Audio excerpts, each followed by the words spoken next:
You put on a sale, you've got your paid marketing is doing really well. It might have a ROAS of 5. You think happy days, is all good. And then the finance director comes and taps you on the shoulder and says you're burning fivers and you need to stop because our brand contribution is in the toilet. Hi, I'm Alex Orley, and this is Hard Margins, your weekly e-commerce brief brought to you by RetentionX.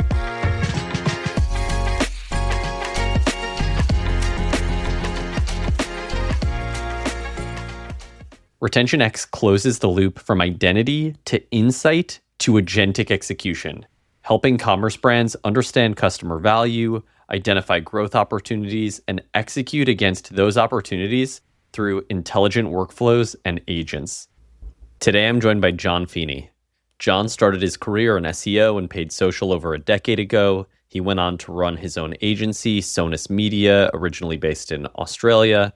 In 2024, he moved brand side, joining Aromatherapy Associates in the UK as global head of DTC and marketplaces, before eventually joining Caro, the parent company of Nutravita, where today he oversees e-commerce for one of the largest supplement brands in the UK.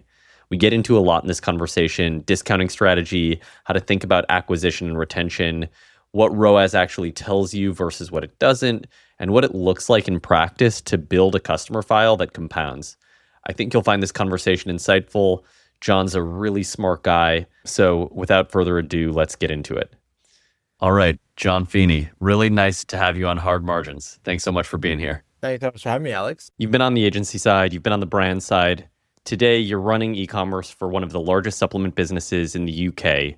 But before we get into any of that, I want to hear about the evolution of your career, what got you started in e-commerce, and really take me through the path from agency to brand operator. Yeah, so I started all the way back in, I'm going to say somewhere around 2012, 2013. My humble beginnings were in SEO and paid social. I'm probably showing my age here. I was in paid social back when business manager was referred to as power editor.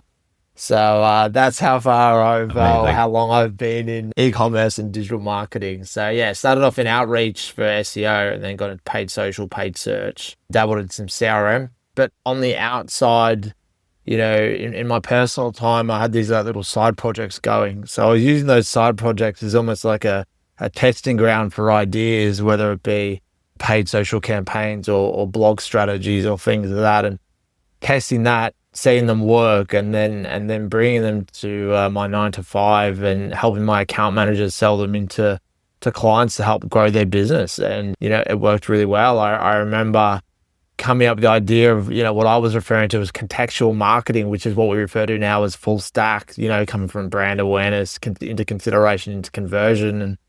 And I just refer to it as contextual marketing because a customer, the old saying of, you don't propose to someone on your first date. So I was always like, well, we need to take them on a journey and leverage the data that we have and take them from, say, like a video views campaign or an engagement campaign when they were, quite effective back in the day, into a traffic campaign, into a conversion campaign. And it's sort of that's how it started. And I've gradually built up those skill sets over the years in those individual disciplines, and then sort of combine them together now, probably over the last, I would say, 6-7 years into more of those head of digital roles, head of e-commerce roles, and it's brought me where I am today. So I do want to get a little bit into your agency background in more detail, just because I think it's so interesting to have been on both sides of that coin. So you launched your own agency in Melbourne in pre-COVID 2020.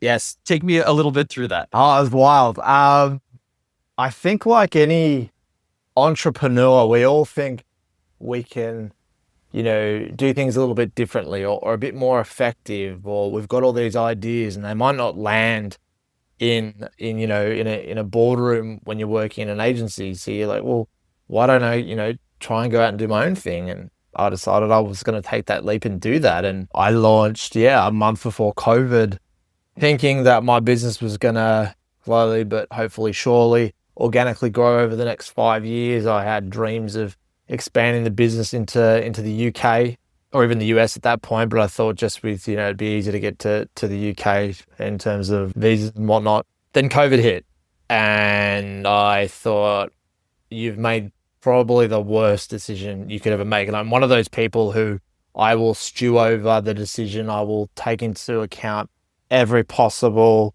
scenario that could happen, every outcome.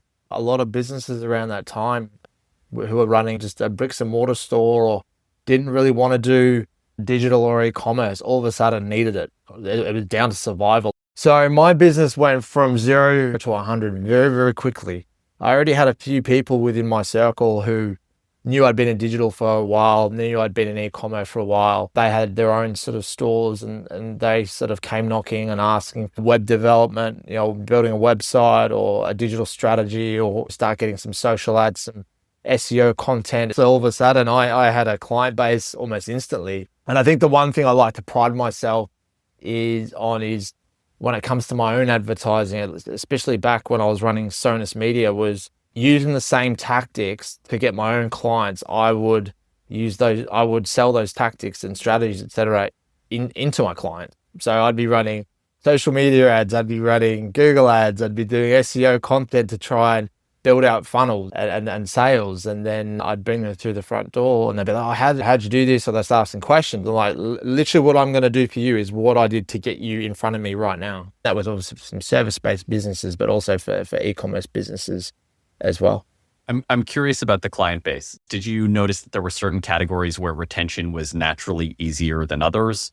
How did you approach the types of categories of businesses that you were working with?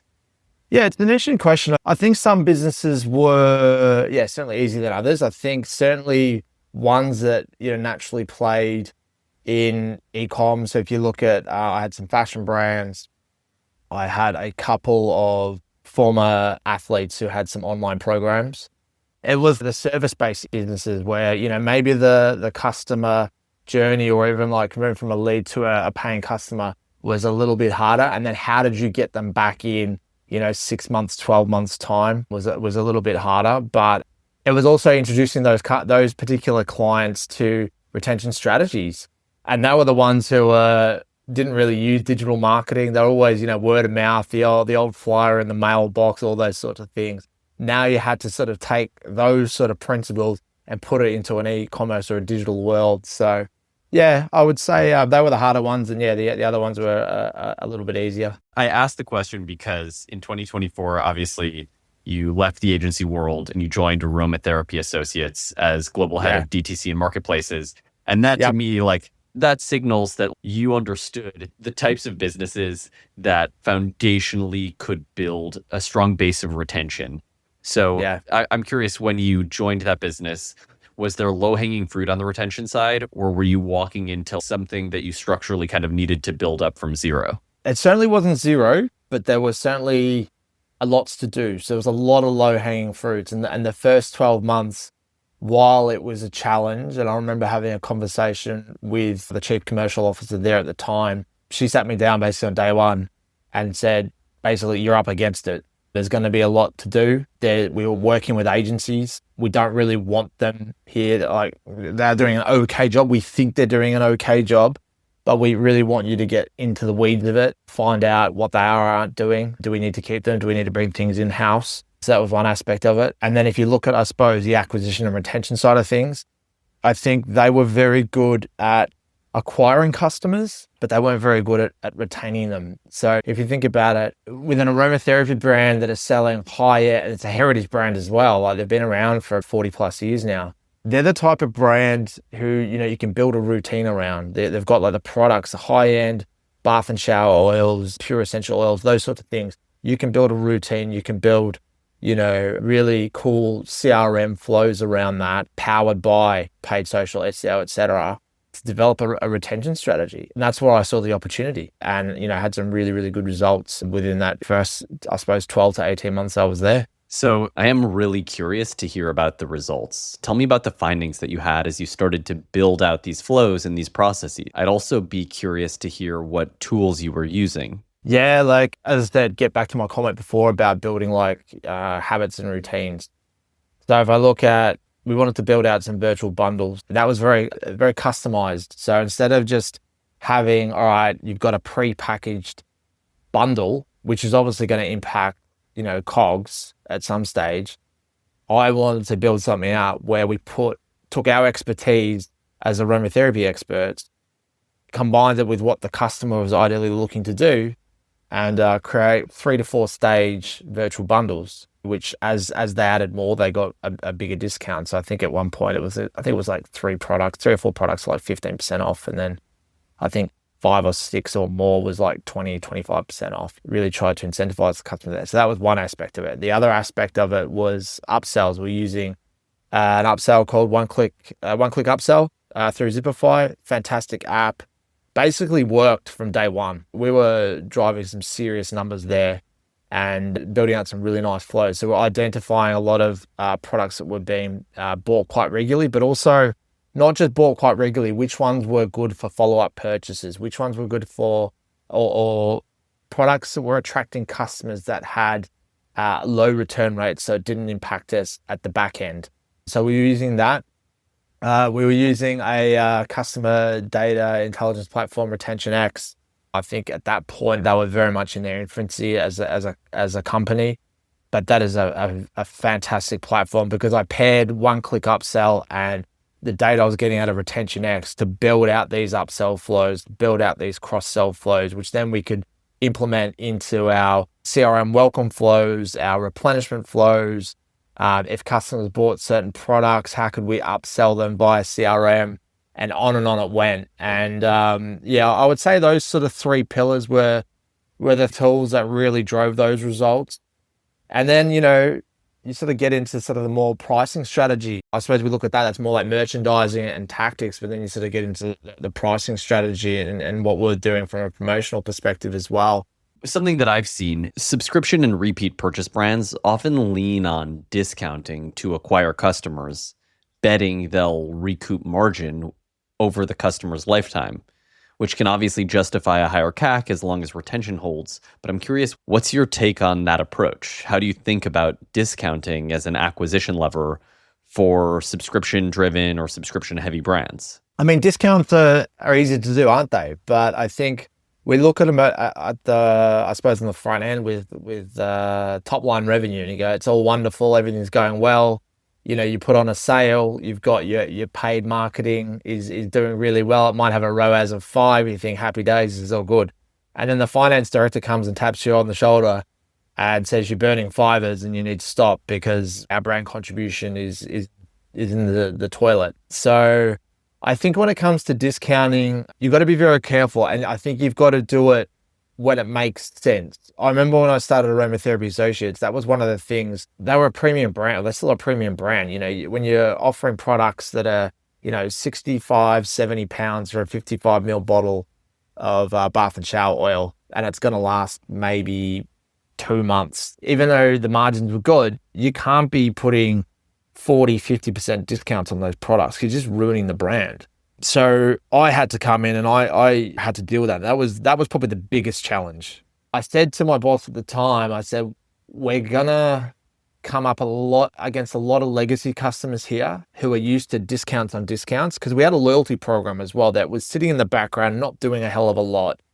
But that was another tactic I used to sort of provide more value to the customers beyond just like hard and fast discounts. And so I would say discounts are necessary when it makes sense. But when you're giving away, like we were doing before I came on board, was 50, 40% off, we lowered ours to I think I remember at the time it was anywhere between 20 to 25 on say like a bank holiday sale. But if we got into Black Friday, obviously you need to play the game, and 35% is probably as high as we went. But if you then offset that with a really good loyalty program that is based on a tiered system, the old bronze, silver, gold, and you're providing value there, your customer's willing to buy more product, even though they're not getting a really heavy discount. Because I think what happens is, without stating the obvious, if you buy a customer at a 50% off, 40% off retail price, you're training them long term to expect that. And when it doesn't happen, they're not going to buy from you. When you sort of started to peel back the level of discounting, did you just rip the Band-Aid off, or did you sort of slowly wean the discounts over a given period of time? What were the considerations you were taking into account as you restructured the discounting? I was comfortable ripping the Band-Aid off because I had to, because I think they I mean, without going into the nitty gritty of it all, the profitability wasn't great. So we had to do it. So I just then had to look at other ways I couldn't just go, okay, no more discounts because that's just silly. I think, and that's why I make the point of discount when it makes sense. So bank holidays, summer sales, things of that nature. But you don't have to be doing it all the time. Like I think at one point, I was looking back at the historical data. I think at one point they had a 4-week summer sale that was at like 40% off. And you just go, well, Would it hurt. sustain itself, or would it taper off after a week and then you're like, what are we doing here? I mean, from what I can see, it did okay. But the thing is, I think what you do there, Alex, is you attract the customer that you come in at 40% off, and then long term, they won't hang around long term. You're attracting the wrong type of customer. And I think that's overall, I think that's the point, isn't it? You want to attract the right type of customer who's going to come in, see the value in your product. You've educated them, whether it be through content or through your ads or whatever. Get them in. Okay, you might give them a welcome offer. That's okay. But then what you want to do moving on from there is provide so much value about the benefits around your product and how they're going to benefit from buying, that they've got no issue buying it at full price, and they'll do it again and again and again. And then all of a sudden your LTV goes up, and the AOV overall goes up, which is what we saw. You're just getting a better quality customer. So how do you think about acquisition and retention from like a financing standpoint, both in your current role and throughout your career? Do you treat them as separate budgets, or do you pool them together? What does that look like in practice?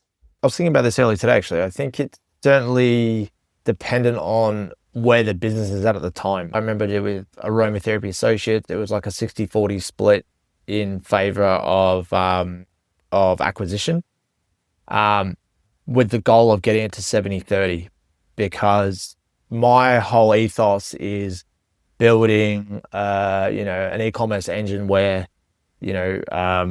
acquisition funds, retention funds, acquisition funds, retention, and on it goes. It just goes around in a wheel, doesn't it? So, yeah, I'm very big on treating them separately, and just being very critical with them, because I remember back in the day, I used to just treat them as one, and it can only, in my opinion, I feel like it can only take you so far, but I also feel like you're not being very strategic with it. I mean, acquisition is the lifeblood of every company, at least for their growth. And then what you do with that, as long as you've got your systems in the back end set up properly, that can do all the heavy lifting for you moving forward. So, as I said, we're very good at acquiring customers, Aromatherapy Associates. We just weren't so good at retaining them. But once we got all those other things in place that I mentioned, we had a set budget for both. We had all those loyalty programs, subscription, upsells. It really started to take care of itself after a while. And at Nutravita today, do you have separate teams running acquisition and retention, or is that a single business unit? Single biggest business unit, yeah. So yeah, we've got a really good performance marketing team looking after a number of channels, and sort of looking at very heavy into retention X at the moment, and making sure that we're acquiring the right customers and retaining them with the right value as well. So really building something great. Let's talk about performance marketing a little bit, and you can answer through the lens of any business that you think is most relevant. When you think about performance marketing and what you're optimizing for, how do you think about ROAS in the context of your performance marketing? Do you treat it as a North Star KPI? No, look, we track it. Yes, I think you have to be mindful of it. But I get back to my comment before, like you might have a fantastic ROAS, but if your profitability isn't so great, what's the point? Everywhere I go, if I try and teach people, I get a gauge for their skill sets and performance marketing.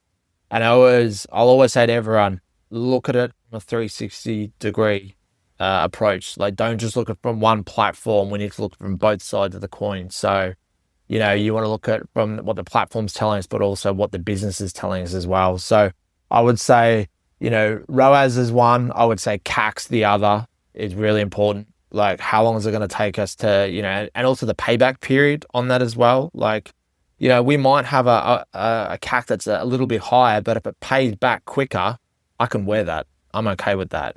Whereas if you've got a CAC that's low, that never pays you back, like, point. So these are I'd say that metric is probably something I'm quite focused on.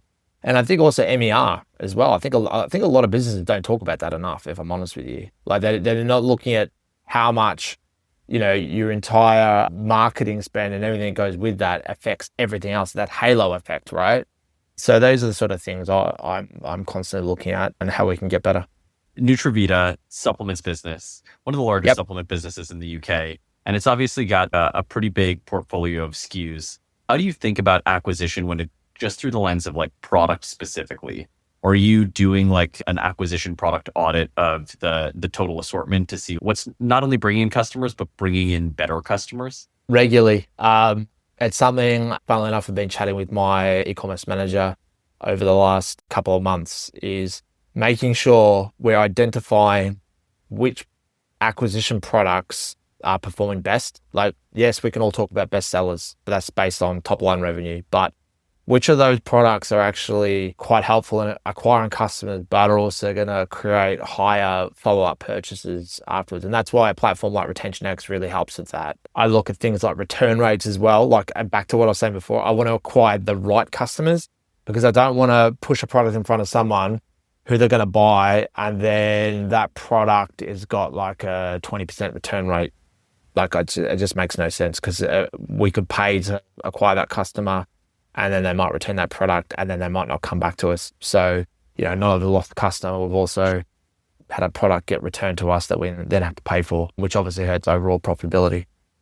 So constantly looking at what we can do there, where we place them on our website, where we place them in our CRM, particularly in our welcome flows, how then we utilize existing data to then take those products and then create flows where there's a natural sequence post-purchase, depending on what product they've ordered, what's the next logical product that would be ordered after that, And so really sort of taking that data, splicing it with our expertise, and then creating those strategic flows that are going to acquire customers that we hope will be with us for 2, 3, 4 years. I feel like the challenge of a supplement business is that it's like a total slugfest on the acquisition side, right? Yeah.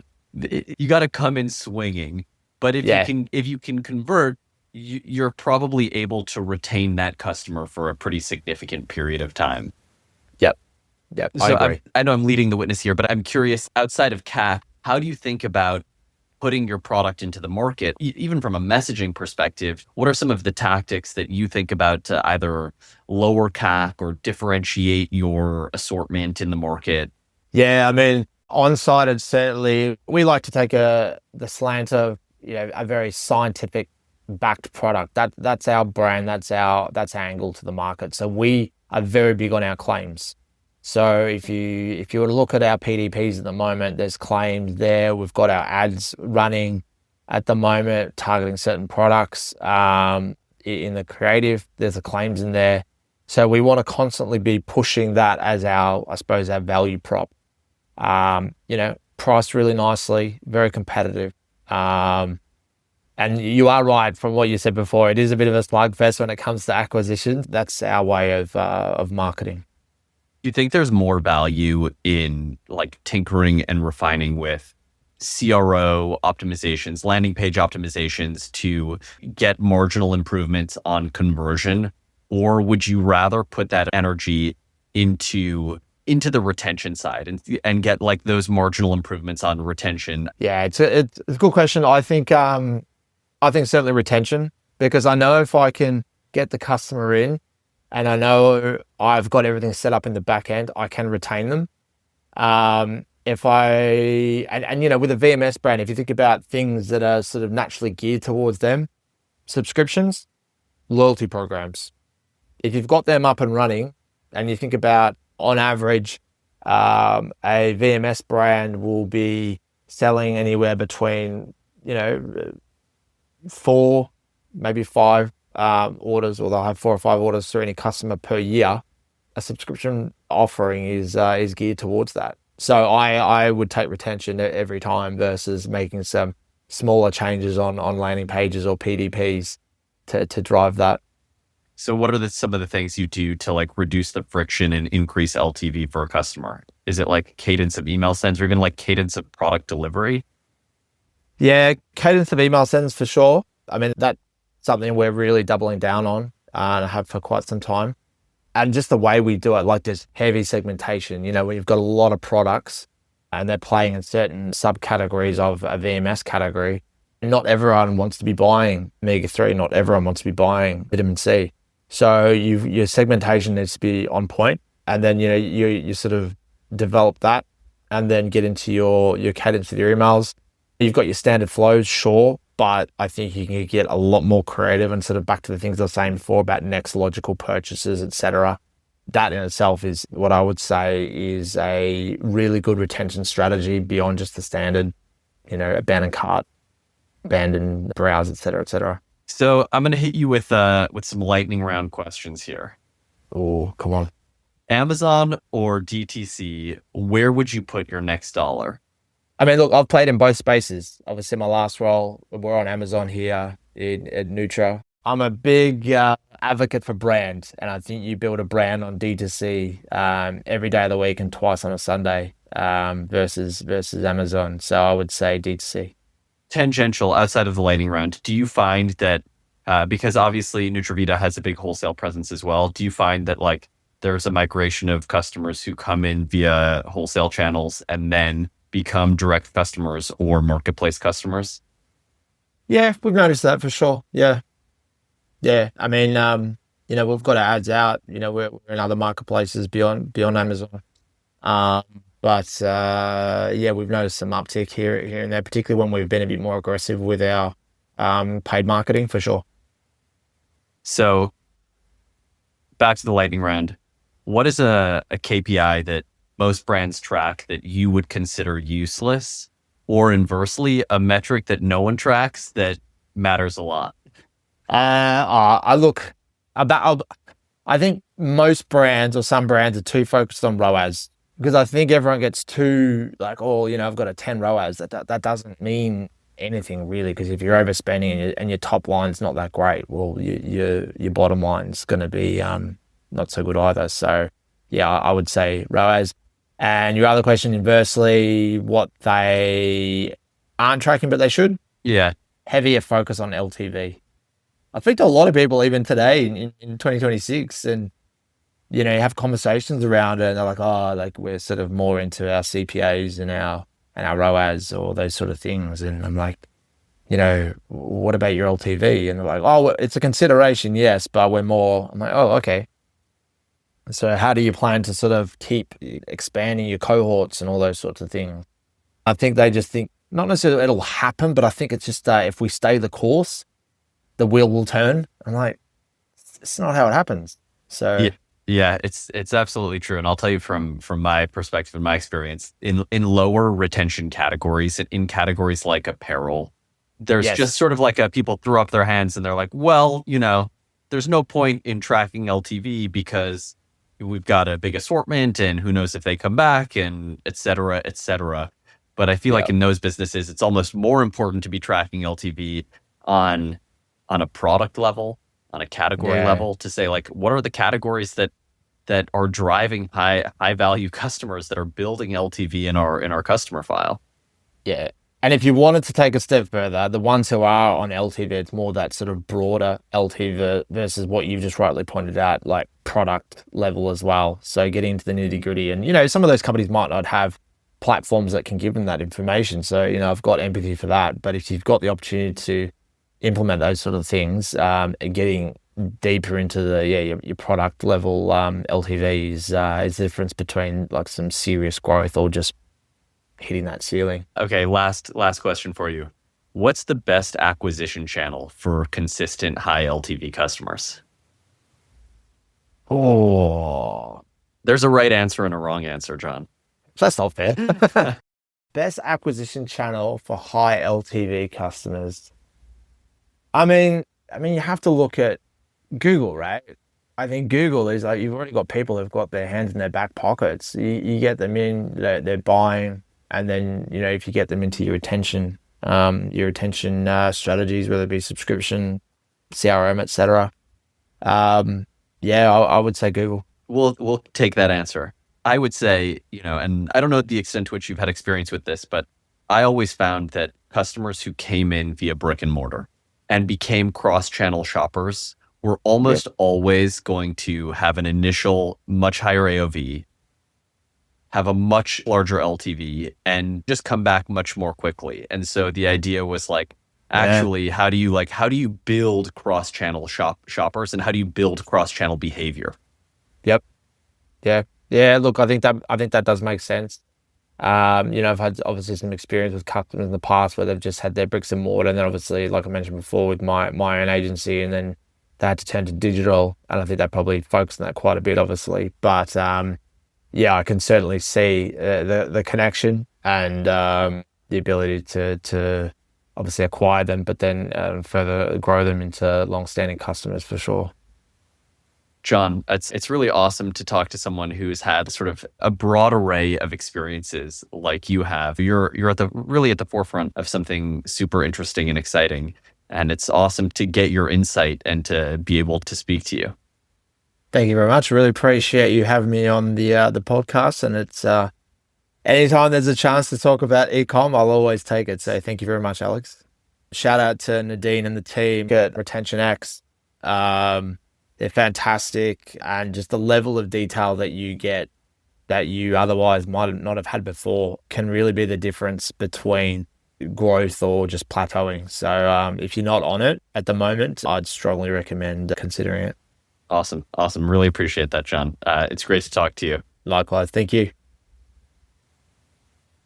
All right, that was John Feeney of Nutravita. Thanks so much to John for coming on the podcast. My name is Alex Orley. This has been another episode of Hard Margins. As always, reach out to me, alex@hardmargins.com. I'd love to hear from you, and I'll see you right here next week.